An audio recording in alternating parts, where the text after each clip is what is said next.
So we conducted this survey among German-speaking mobile families. So this can be German, Austrian, or Swiss, throughout January through April of this year. We had a total of 172 participants, of which 96% were female. Sorry for that. We'll work on the male side for the next survey. But yeah, our network is so much made up of women, and it's also our focus group, so I don't think that's such a problem. We have different age groups, as you can see. Biggest age group is 41 to 50, so that would include us as well, right? Most of us.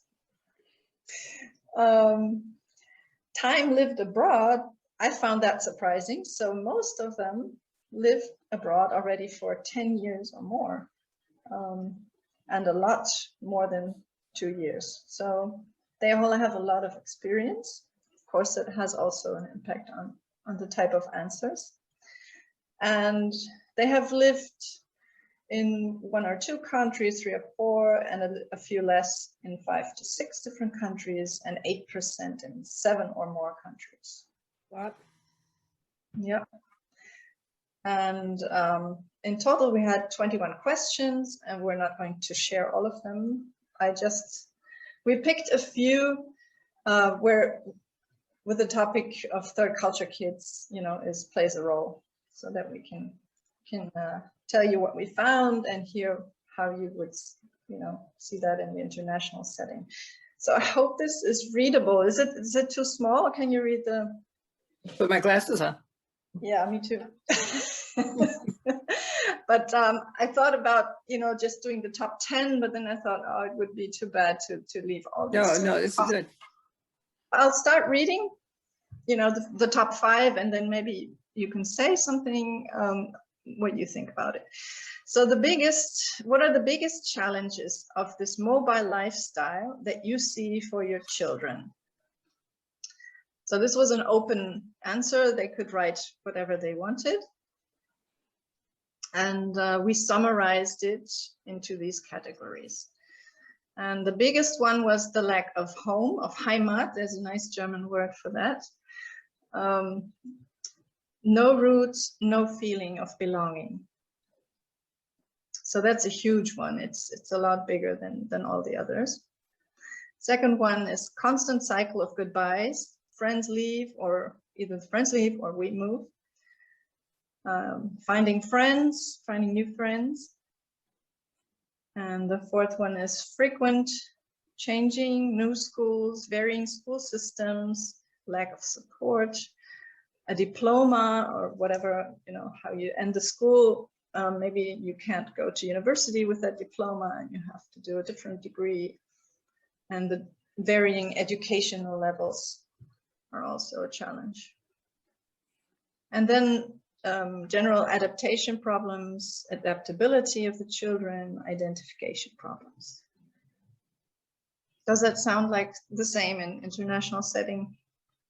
100%.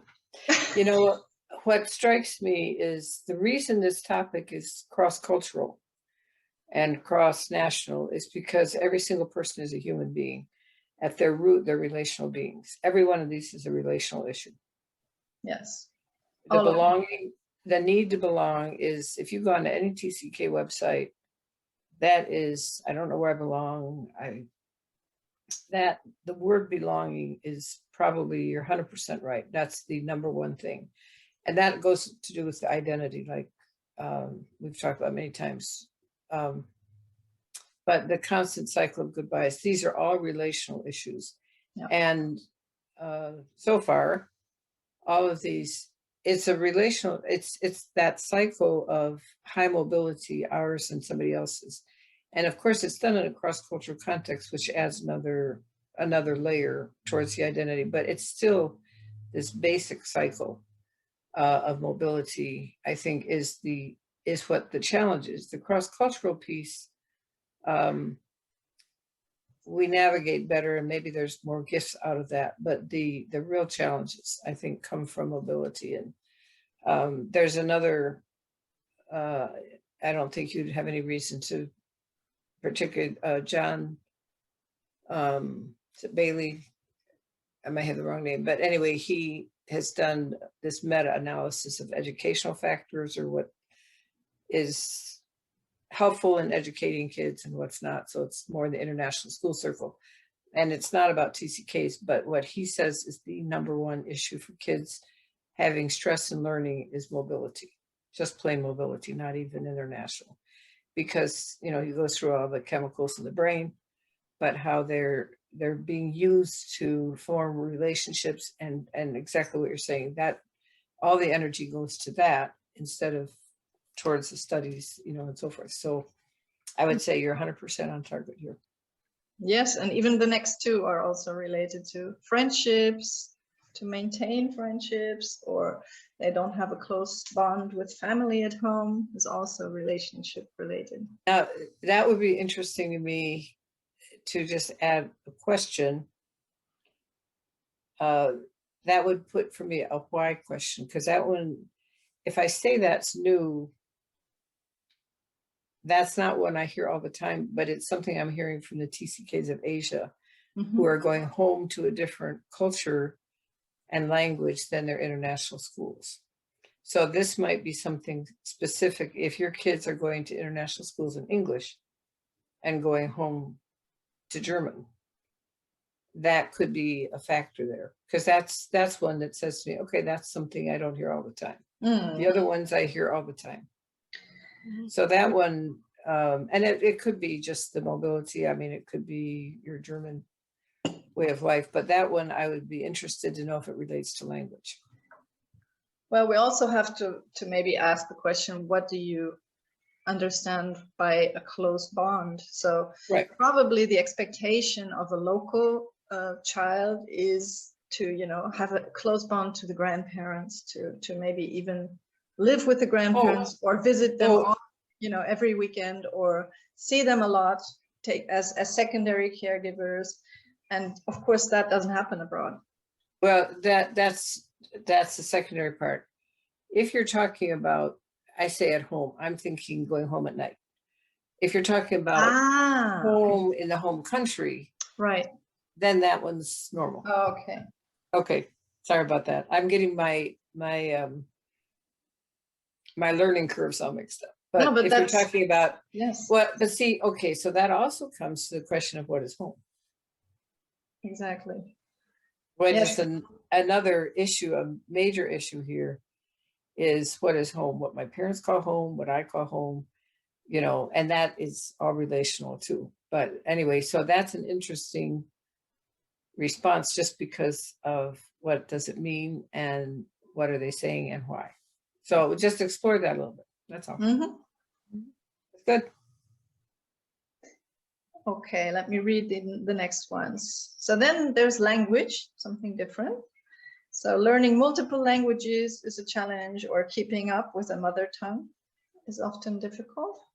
And this is where I would say that, just as a side over here, when I say that most of the gifts are from the cross-cultural, this is also a gift, but the challenge comes because there's the mobility within the cross-cultural.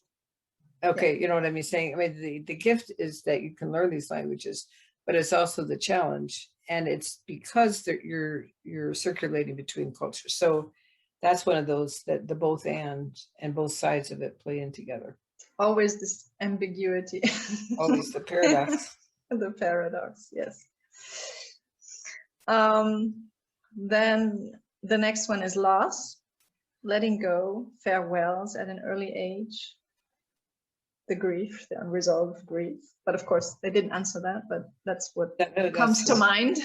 Sure. The next one, to feel at home in Germany, to keep in touch with the extended family. So that may go back, that depending on how you define that first question. I'm not sure. Yeah, no, I'm saying that would be another way of saying it, maybe. Yes, I think maybe when after re-entry, to feel back at home in Germany, and to get back in touch with the extended family. I'm not sure. I translated it maybe That's okay. It's all a pattern. Yes. Next one is transitions, new beginnings. No stable environment, also upon re-entry. Homesick for different places. Persisting feeling of having to leave again, restlessness. Countries with difficult circumstances. So what they meant was political instability or safety. So you can't have your kids develop freely, let them go out by themselves. And the last one is the feeling of being different. Yeah. I say you're right on track. Does anything strike you that's missing, maybe? That you usually hear? No, I think this is the story. When I first started to get letters from people when the first book, Letters Never Sent, came out, that's when I thought, am I the only one? And I had done my own little survey with adult TCKs to find out. I was going to do a talk, and people were saying, well, it's just your story, and if you hadn't been so emotional, you would have been fine, and all that kind of stuff. So, and then they were sending me surveys of younger kids they had done. Some had done in boarding school, but they also were in high school and college. I thought in high school and college, I thought I was fine. I was still, everything was fine. I was more into all the positives that I had.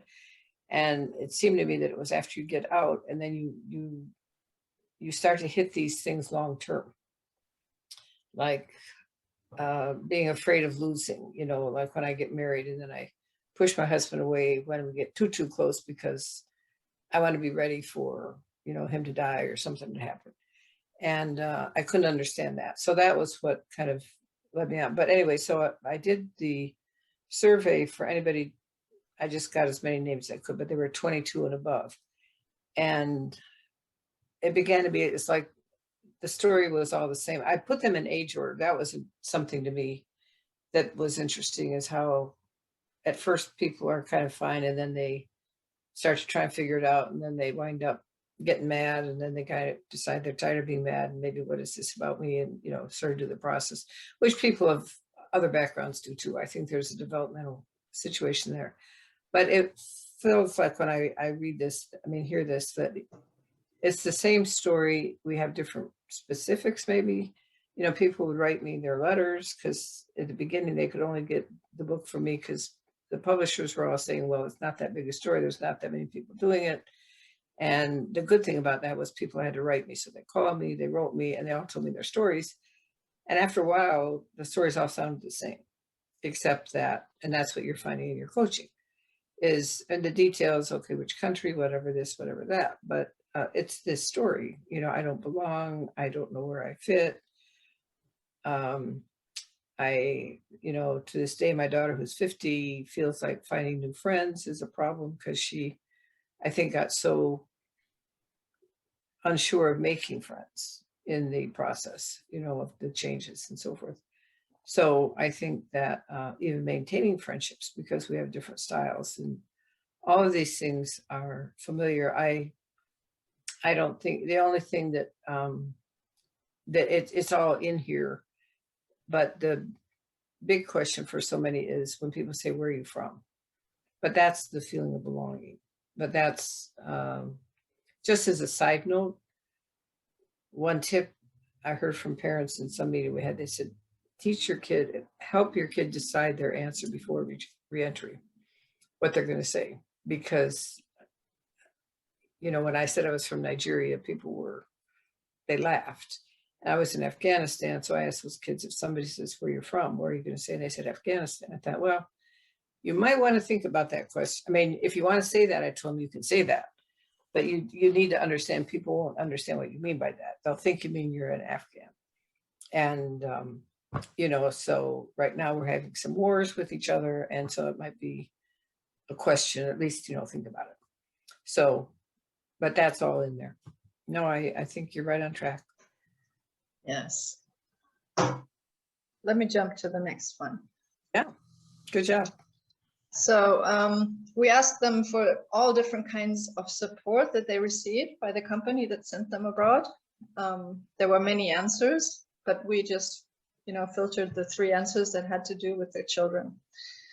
And so a lot of companies pay school tuitions. That's like 47%, which I think is a lot. Could be 100%, but yeah. There were many self-initiated expats among the ones that we interviewed. So obviously they don't have a company that pays for the school per se. But then there's like 5% that get a little bit of an orientation talk or orientation which school to choose. And 3% had assignment preparation for the children. Kind of pitiful. And this is where Angela jumps. It's pitiful. Yes, it is, totally. And I think this is also a German, and also, I think this is very... Well, also, the question is, which sector are you going to? This is very sector specific. Mm-hmm.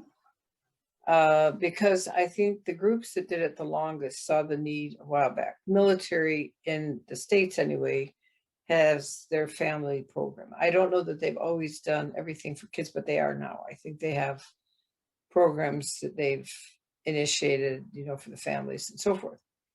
The Foreign Service has their, I forget what they call it, but anyway, I'm talking US now. They have had that, but see, Dave Pollock was going to them early on. He was working with a lot of people in these groups in the States, and missions has had it, for a long time, because it's been going on a long time. They didn't have it for a long time. When they had the first missionary conference for missionary kids in '84, Dave was told he couldn't have anything about the emotional, because the kids were fine. They could only talk about the educational part. So it really wasn't until the conference in '87 that even missions really started opening up to what can we do for the kids. Because the same thing that maybe you all heard when you say about the positives, all the early books were like, we're all fine. And because people look at the outside, but also people weren't telling the understory. Like for me, if I would say that I had a problem, then my faith is a question, my parents are a question, because the whole mythology was we were all fine, even though we went to boarding school, because you quit crying, and nobody understood about detachment and how you can detach and wind up, being fine externally, but not so fine internally. But I think corporate, let alone independent, they started it a little later. And I think their orientation is not so much on the people as much as the job, which the other organizations can be too. But, in the Foreign Service and in the military and mission, maybe it's more organizationally a family sense. You stay with it for a long time and things like that. So that whole thing started sooner. But corporate has been the hardest, because the first thing is when corporate even hires people to do programs in the States, almost none include the family. Almost none. And when I try and say to some of these relocation companies, blah, blah, blah, they say, well, number one, corporate won't pay for it. Number two, what they really care about is where's the McDonald's when they get there. They can find out the rest later. I don't think so. The reason the assignments fail is the family stuff. But that has been the biggest challenge. So even there, you're exactly right on target. That has been the biggest challenge. And that's why we get, organizations to understand this is important. Exactly. And that's why we founded this institute. And as a group, we think we can reach, also the companies, and we have a stronger impact, and we can offer packages and, special programs. Right. I think that's 100%. And you can do it in German. Nobody's even tried to do it in German that I know of. So I think that's terrific. Yes. And the other thing is, some of the corporate adult TCKs now are growing up enough to say this is has significance. And I think that's what happened in the other organizations. They started it sooner. You know, like I was born in 45. So, you know, I did it just at the tail end of World War II, but my father was doing it before. So the impact of it maybe was seen in the adult sooner than it was for corporate. But as corporate has been doing it longer now, there's, I'm sure, seeing both the advantages and then these challenges in their own kids. And that can make people interested. There's a man who was in charge of show for a while, and I think he started the archive center in the Expat Archive Center, you know about, in The Hague. And but he started it because he was aware that there was this stuff. But he became, you know, a sponsor with FIGT, and he came and spoke there a little bit because his company then also paid for the American School in The Hague to do transition and develop the transition program. So because of his own experience and then his position in a corporation, he used that to be one of the few that kind of was doing something. So hopefully this will change in a larger That's a good point. Yes, that's a good point. So we have to look for people in the companies who have their own expat experience, and then they will they will know. Help you then. The next one that we wanted to share were the challenges, and the last one will be the upsides. So let's dive into the greatest re-entry challenges. And one of the top 5 was about the children. So the top one is reintegration, settling in, getting used to the rhythm of life in Germany. And that's for the adults as well, right? This is only adults, yes. But I think the important thing is, the reality is all of this, it affects the kids, but it also affects the families. And so it's a package deal. When I was trying to start FIGT, I'm thinking kids, because that's who I work with. And my friends were all with the spouses. They said, Ruth, if mama's not happy, ain't nobody happy, you know? And so they were the ones really pushing that it had to be a family approach, not just talking about the kids. Yes, absolutely. So these are the answers of the adults, of course, but it can be for the whole family. Well, if the parent's having trouble reintegrating and the kid doesn't even know, how to, you know, it does make a problem. I mean, it's connected. The second one is, that's what I was mentioning earlier, is probably a very German specific one, but yeah, we don't know. I think it's only German. It's German specific in terms of what's the German mentality, but I think other people have it for whatever culture they go back to. Really? Yeah. know. I thought absolutely. Germans were so special that it's harder. No, I think for me coming to the American mentality, like it's a different world than what I grew up in, you know, how people think and how they look at things and the values were so different than for me. So it's German specific in your situation, but it's universal in the sense of making that cross-cultural leap, especially to go back home when I thought I knew home, and then I've been out and I've changed how I see the world. And so I'm suddenly not as German as I thought I was, or I'm not as British as I thought I was, or I'm not as African as I thought I was, you know. So that's the challenge for why reentry is such a universal challenge, is because for the adults, especially, they think they know and they fit and they have this dream of, you know, who they used to be, but they didn't know that they had changed so much. Yes. And that, you know, that makes us aware of culture when we've been out of it. Absolutely. So yes, it's specific to German mentality for this, but it's specific universal. because they mentioned exactly what they meant by German mentality, you know, this distance and unfriendliness and time management and stuff like that.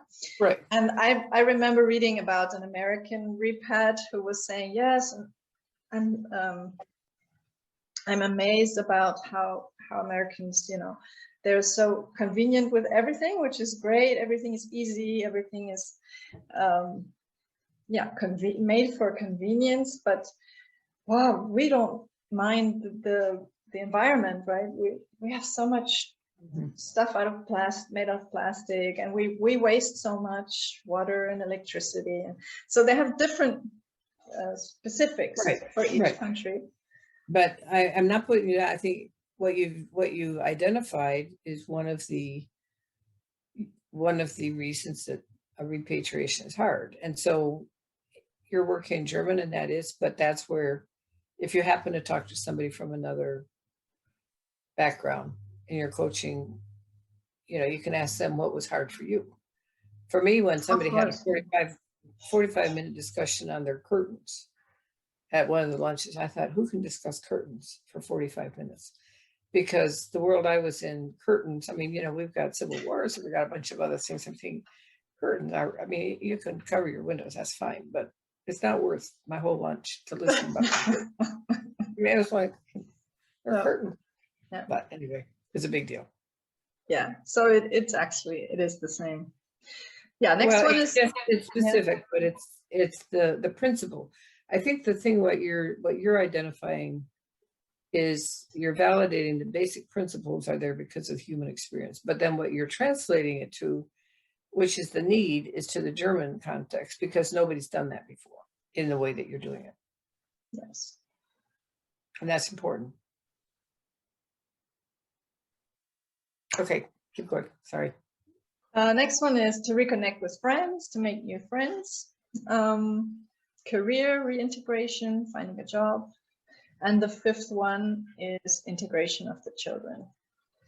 So just in general, the idea of the connecting with friends, one thing I hear from people is they forget the world went on without them. And they also forget that life stages happen without them. So there was someone who came to me, and she'd always been close with a couple of friends. And she was so hurt that they didn't seem to have time for her. And I had that same feeling from a particular person. Well, I've got to get my kids to lessons. And they forget that in the time they've been gone, especially in the American context, I don't know about Germany, but everybody's got their kids in Little League and soccer's, and they've got 100 million things they're doing now. And they don't have time to come and sit with me like we used to when the kids were small. And the person who's coming in doesn't have their kids in all these things yet.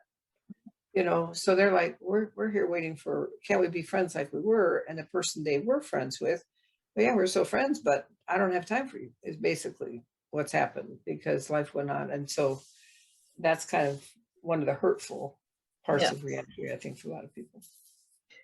Yes, and I also think that, maybe Rebecca and Anne can talk a little bit about their experience with their children, especially now.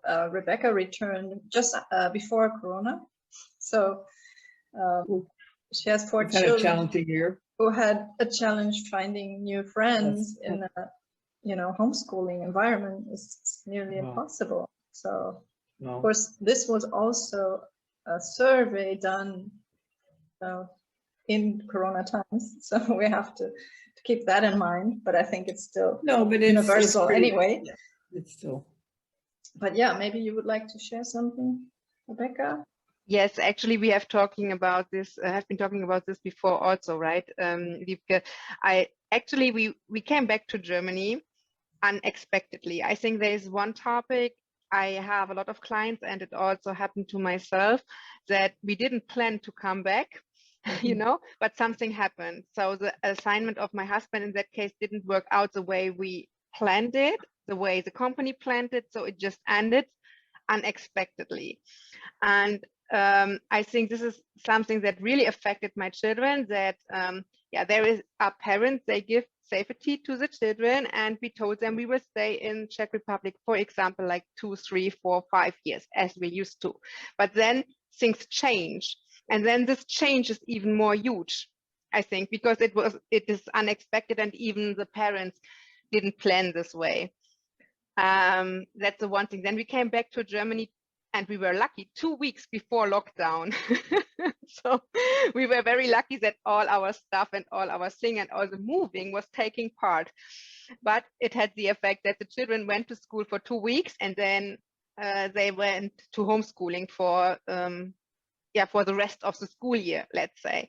And all these plans and experience that we had, like how to make friends, how to make it easier for children, invite other children, make a party, whatever, yeah, just to get the children into the groups didn't happen. So I think really it is much more difficult at the special times at the moment, but we can also learn from it. Yeah, what are the good things, what are the findings, what can we adapt to the future to make it easier for families. And it also affected a lot of my clients. What I didn't tell before properly is all the time we were abroad, I was working. I was a working mom abroad, which also affected the family somehow.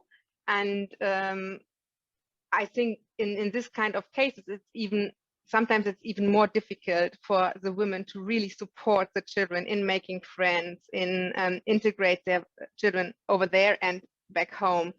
So I think it's a really huge challenge. And this question that we had here was an open question. So we didn't ask specifically for children, but still 14 out of this 174 immediately had this topic in mind. So it seems to be really, really important at this point of time, but probably also before and after. But I think we have to see how things are going to develop.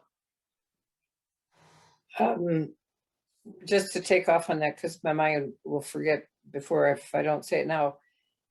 I think something that is also a useful application of all the skill sets we're learning in this whole transition idea and mobility and what we call hidden losses is that what COVID did, it put the whole world in the transition period, the phase without having a leaving phase.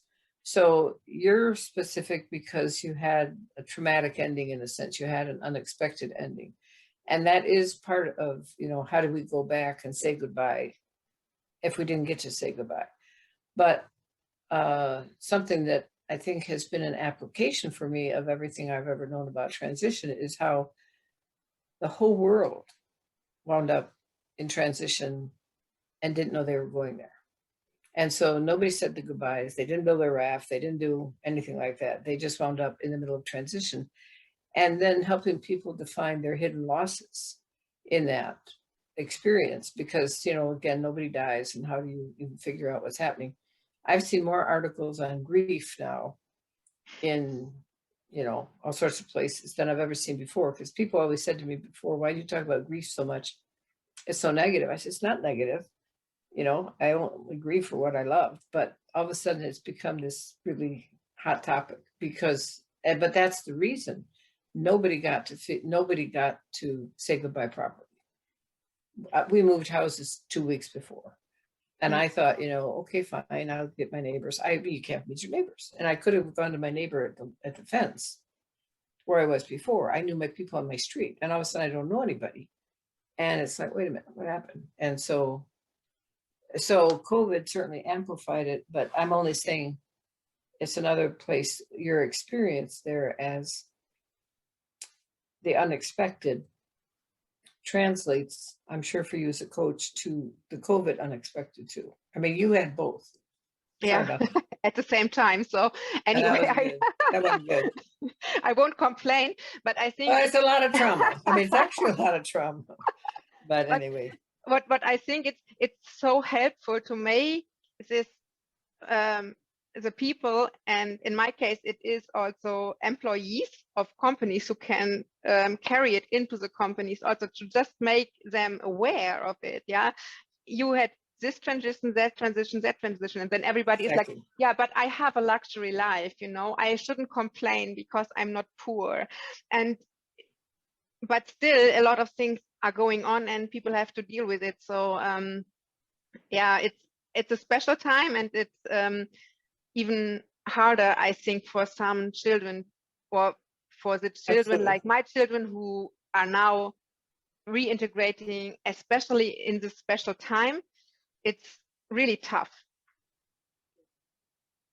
Ruth, do you have any recommendations? Yeah. I mean, you've also re-entered as a teenager. What would have helped you through your re-entry? Well, it would have helped me to understand my story. I mean, I had no idea. What's interesting, there was one girl who came from Germany who happened to be in my public school, So I kind of became her friend and she became my friend because I think we were the two outsiders, you know. But 13 is a terrible time anyhow in life. My way then was to just pretend I'd never lived overseas when I started high school again. I just didn't tell anybody, you know, and that's what my kids kind of did. And that's okay. I kept wanting them to do a report on Liberia, and there's no way that was going to happen. And they took all my Liberian stuff off the walls so that nobody would know that we'd ever been anywhere. And I was horrified. And then I thought, okay, I know what's happening. You know, they said, Mom, we're from Chicago. Okay. I said, oh, okay. Because they didn't want to be different. And so that was fine. But so I think, you know, some things happen with time. I mean, there's things that transition, you can't avoid the stages of transition. I think helping families understand the stages of transition is what I know is what you're doing is huge, because then you can kind of say, what stage are you in?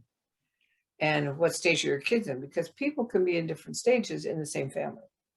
And that can cause a lot of dissonance. You know, the person who's got the job, they're off and running. They're already entered, they're doing fine. They're back in re-involvement. And, you know, the spouse is, I was always trying to figure out, is it confectioner sugar or icing sugar? I mean, I couldn't find things at the store because they called it different things and they had different pictures on the boxes. So I had to, you know, I'm trying to figure that out. And my kids are, you know, well, I mean, they're trying to find new friends and play and stuff like. So the issue of time, but what you were saying before about, you know, the unresolved grief is the number one issue that I see that keeps people from moving ahead in all of this. And one of the big things is this lack of permission, which Rebecca's talking about, when I shouldn't feel, I shouldn't. So what you said, Rebecca, is important. Maybe you shouldn't, but you do. So let's deal with it. And who says you shouldn't? Because look, you've had 15 transitions, and if somebody else had it, wouldn't you kind of think that maybe this was a big deal? Well, for them, but not for me. Okay, well, why not for you? You know, I said that to somebody years ago, and she said, that's kind of prideful of you, Ruth. I thought, what do you mean prideful? You know, why should you be so special that you wouldn't, you know, feel all this stuff? And I thought, well, I don't know. I just shouldn't. I should be tougher than that. So what you're saying, Rebecca, is 100% on target. Yeah. So again, what you're saying, it's right. I mean, this is the story, and you're proving it. I guess that's the point. And that gives you confidence to work with it, because then you know when you say certain things, there's going to be resonance. Yeah, and exactly. I think also how people deal with it or cope with it is so different, and that's also very worthful. So what we usually do in the coaching is to think about how they solve the problems in the past to make sure how they can use it for the future and stuff. But I realized that especially in this, as you said, worldwide transition, yeah, the whole situation in the whole world changed, and then this actual third culture kids, they are living a double transition at the moment, and yeah, it will be interesting in a few years what they will tell about it. Maybe we have to make a new survey then. Well, one thing I disagreed enormously in my emotional space. Somebody sent me an article saying, oh, how this COVID doesn't affect TCKs. They're so used to moving and they're so used to transitioning. Oh. I thought, because they were saying, well, they're just used to saying goodbye and just going on. I thought, well, talk to me in 20 years about that.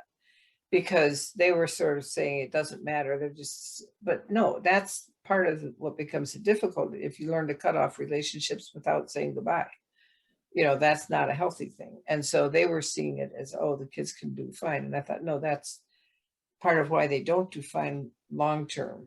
So it may seem right at the moment that they're just, you know, moving on, but I'm not sure that this is better for them. And I think what you said, Rebecca, about a double transition, yeah, you know, pay attention to that while you're doing your coaching, because that is a double transition and they're probably all mixed up there. Yeah, because there's not only the problem of not saying goodbye, but what I figured out a few times now is that it's really hard for the children then to also adapt, yeah, properly in the new life. let's say, because the new Right. life is still like, it's not like it's meant to be, it's still like Ausnahmesituation, wie I don't know in English. It's still Exceptional. like Well, exceptional yes. stage, and then this exceptional stage goes on for 1.5 years, and nobody can give the children the safety how long it will take.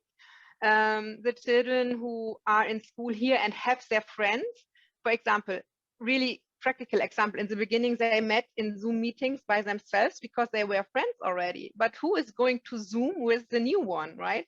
Right. And I think this is another way of saying what you're saying. I think that when we talk in English about building the raft, it's reconciliation, affirmation, farewell, and then think destination. So you say goodbye, but then you think where you're going. COVID took the T out of it for all of us. We don't know what the destination is because we don't know how the world's going to look. Our kids don't know what jobs are going to be out there. We don't, that part of transition has become very muddled because of COVID. And so that's, again, a complicating factor along with everything else you're saying, they can't make the new friend in the way that you would have made it before when you say think destination. Let's get a mentor, let's do this. Like you said, let's have parties. Well, we can't do that. So we don't know how to think it. We don't have a picture of how this happens now. And I don't know the answer to that. I think maybe we all hope, we go back to something, and here we're starting to open up. I'm going to be able to go to my grandson's graduation next week, which I didn't think I could do. So, that was just a new opening a couple of days ago. Oh, they're going to let me go. That's great. Germany is also finally opening more and more. We're getting our freedom back. So. Well, it helps to have the vaccination in the sense that at least I feel safer, and so forth. Yes. So it's all good. Now, so those are positive. Yeah. Yes, let's finish on a positive note. So what are your luckiest or happiest experiences connected to living abroad? The top 5 answers were new friendships, and on second place, positive effects on children. So there's What do they mean by that? Did they say? Rebecca, you did this one, right? Actually, it has been really, I summed it up like positive effects, but it has been various answers.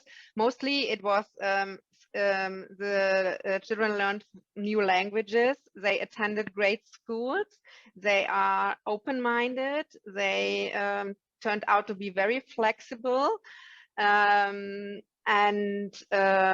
especially this open-mindedness and being resilient and adaptive to new situations. Also, in this case, a few times the answer was my children are really good in making friends because they learned how it worked. Okay, and can I say one thing about that? Mm-hmm. Are they good in making friends in the international environment or back in the local environment?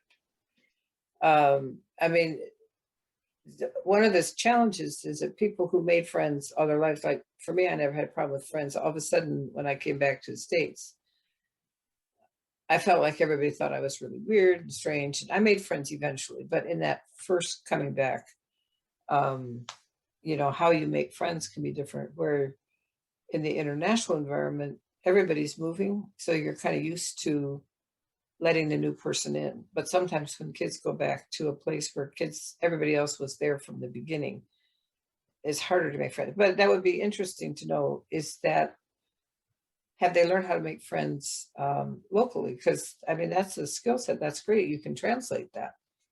But it was not really asked in this question because right. The people who participated in the survey, they are in different stages. So I assume that most of them are still abroad and see that their children flourish to make friends in international schools. It would be very interesting, for example, maybe we can do something on re-entry or a smaller survey on re-entry, like how it worked out when they finally came back to their home country. I don't have a specific answer to this because we didn't ask it specifically in this survey. But maybe I can share some Yeah, of go her ahead. experiences with her children, because this was non-COVID times. So maybe there's a, how was it for your children? To unmute myself. Yeah, when we came back from China, my children were 10 and 8 years old. And I can resonate with a lot of things that Rebecca already mentioned. This complaining on a very high level was something we heard very often. And but especially with friendship, I think the biggest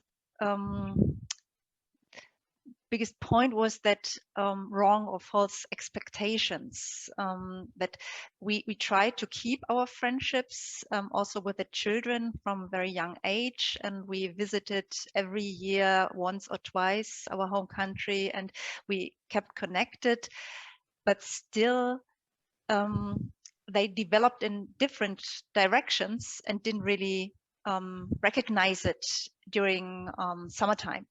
So when we came back, they thought they will have friends and they have their own friends and old friends.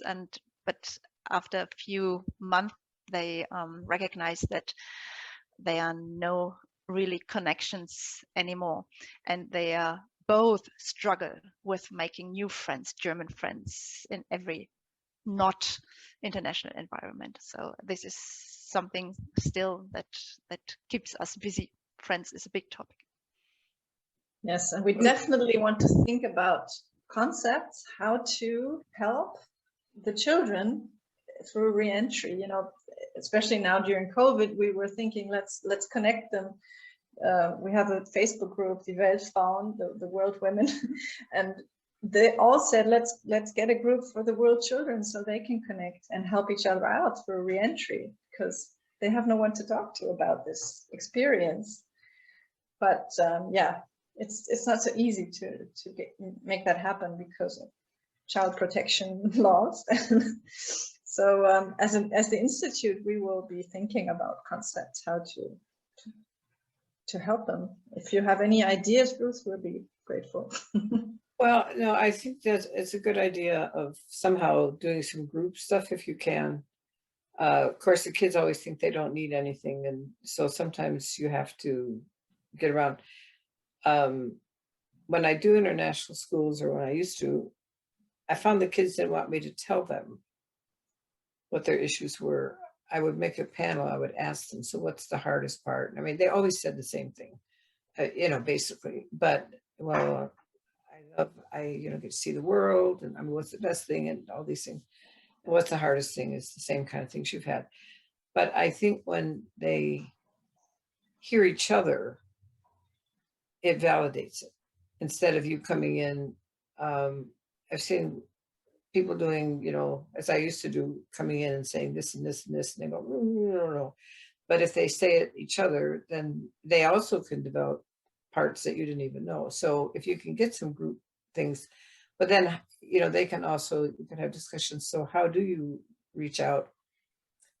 I think what a lot of us who grew up this way didn't understand was the different way we see the world because of our experiences. And so this makes it hard. Two people who have the same passport can see life very differently. Even, I don't know exactly how it is now in Germany, but putting together the East and West Germany, where the way people see the world was pretty different, even if it wasn't cross-cultural. And I was in, I guess, Leipzig. And I would say Leipzig. Leipzig. Okay, sorry. Told you I'm not very German. And I got off the train and something had happened. I thought I had, the schedule. Basically, I went from the train to some classroom without, usually I like to have a day in between and find out who's this school. So I asked my usual questions, where are you from? And almost all the kids were white. And in an international school, there's usually much more of a mix. And they were all from there, or they were all, these kids, what's your passport? And I thought, man, this is different.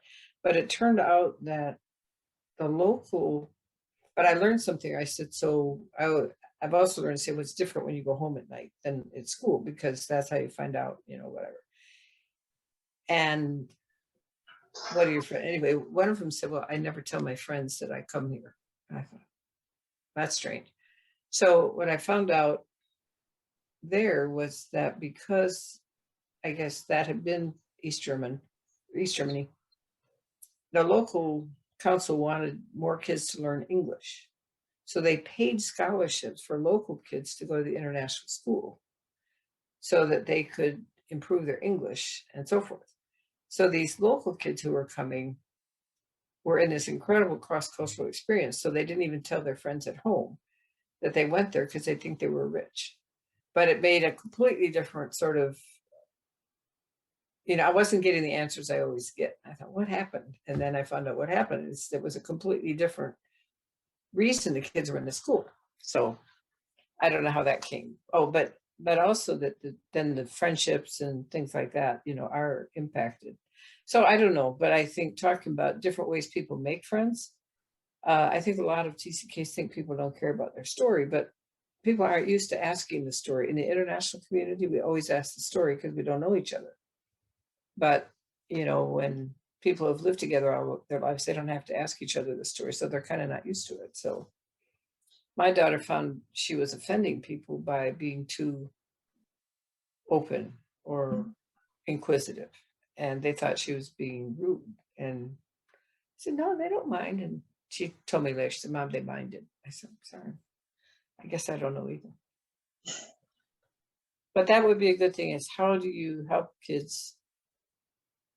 First, what are the ways German kids usually relate? And okay, so I have actually a German friend that I just talked to this morning. She's a good friend of mine. She lives near Munich, and her kids grew up in one of the Eastern countries. I'm sorry. Doesn't matter at the moment. But the point is, when they came back, because they've been in an international school, their English was very fluent. And they also had an American accent. So this was a put down in the school. People thought they were snobby. And the teacher who taught English thought they were arrogant towards her or something, because I don't know. Anyway, for some reason, their English skills made them be seen as a certain way. So they kind of had to pretend they didn't know it. And that's been, I think, you know, in different countries, that can be part of it. I don't know. You don't want to tell your kids, you know, don't tell anybody about your background. Don't tell anybody about the world that you lived in. You can't, you know, you want your kids to be authentic and to be proud of it. I think what it is a matter of, yes, you do want them, you know, so how do you tell? How do you say it without, I had one DCK I met at a reentry seminar, and she was from Alaska. She had 5 albums of snow from my perspective. She kept showing me, and I said to her, you know, I didn't want to say all the snow looks alike to me. And I happen to be interested in your story. But I said, you know, you might want to pick a few of these pictures to explain your story to people instead of all of these pictures, because for those of us who don't know a different snow mountain from a different snow mountain, or this igloo from that one, or whatever you call it, we don't know how, we don't have context for your story. So I think that's part of it. The other thing I try and tell kids is, you know, ask them their story, because they also have a story, unless you're not allowed to ask questions. But, you know, but that's a thing for you guys to work on. How do you teach kids how to make that bridge in Germany? Because it'd be different than in Liberia. In Liberia, there would be much more openness. Everybody invites the stranger in. And in Germany, people don't, I think. No, actually, we struggled a lot, and we just moved within Germany to a new place. And the children all knew each other since kindergarten, and the parents invited the children over, and, you know, it's made by the parents, you know, fostered by the parents. So when you get there and during school age, you're too late. Everyone's taken. Yes. So you have to stick around with the new ones, the other new ones. As you said, you took the outsider. Yeah. And that's okay if it's another new one, but Dave Pollock would always tell the parents, be careful why you want a good mentor, because sometimes the outsider is because they're a troublesome kid. You know, they don't fit in because they're the troublemaker. And so they're looking for a new friend. And your kid might wind up being seen as a troublemaker if they wind up associating there. So, you know, just another piece.